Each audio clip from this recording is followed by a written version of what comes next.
Matapos ang eleksyon, umuugo ang posibilidad ng pagpapalit ng liderato sa Kamara at Senado. Nakatutok si Jonathan Andal. Posible kaya ang tunggaliang Martin Romualdez at Pulong Duterte bilang House Speaker sa pagbubukas ng 20th Congress sa Hulyo? Sabi ni Vice President Sara Duterte na pag-usapan nila ng kapatid na si third-termer Davao City 1st District Representative Paulo Pulong Duterte ang liderato ng Kamara.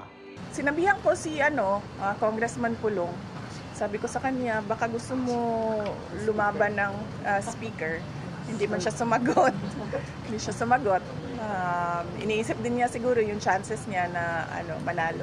Well, sinabi ko sa kanya, kung hindi ka manalo ng speaker, then kunin mo yung minority. Wala akong candidate for speaker or for Senate President. Wala ding lumapit sa akin for speaker or for Senate President. Pero tiwala ang mga kaalyado ni Speaker Martin Romualdez na mananatili siya sa pwesto. Sabi ni Deputy Speaker JJ Suarez, meron ng 240 na bagong halal na kongresista ang pumirma sa Manifesto of Support para kay Romualdez.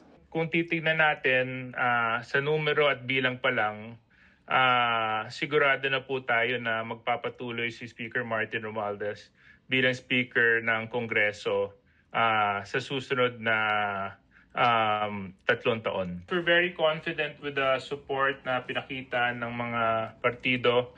Ang mga pumirmang mambabatas galing daw sa 4 na malalaking partido: National Unity Party, Nationalist People's Coalition, Nationalista Party, Partido Federal ng Pilipinas, at ang partido ni Romualdez na Lakas CMD na may mahigit 100 kongresista. Sumusuporta rin daw kay Speaker ang grupo ng mga party list sa Kamara. Napaka-critical po yung susunod na 3 taon para sa ating bansa at napakahalaga na stable at nagkakaisa ang Kongreso behind our President Ferdinand Bongbong Marcos. Kahapon, nagpulong ang mga lider ng mga partido sa Kamara pero hindi raw yun loyalty check. It's a more of a meet and greet. Yes. Sa Senado, may ugong na sa pagbabalik ni dating Senate President Tito Soto. May ilang senador na raw na kumakausap sa kanya na magbalik sa pwestong hawak ngayon ni Senator Chizzy Escudero. May mga kumakausap sa akin. Mga 3, 4 kausap ko. Ganun lang. And they're saying their peers. They're saying that their peers are ready to support me. Sabi ko naman, if we have 13, I will accept.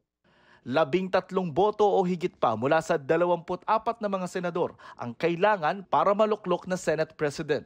Sino man sa amin, kabilang si Senator Soto, ang may bilang, hindi niya dapat talikuran yung responsibilidad at yung hamon na yon na binibigay na kumpiyansa ng mayoriya ng mga senador. Isa sa aabangan kung paano boboto ang 4 na pares na magkakapatid sa Senado, gaya ng magkapatid na Raffy at Erwin Tulfo, Alan Peter at Pia Cayetano, Mark at Camille Villar, pati na sina Jinggoy Estrada at JV Ejercito. Para sa GMA Integrated News, Jonathan Andal, nakatutok, 24 oras.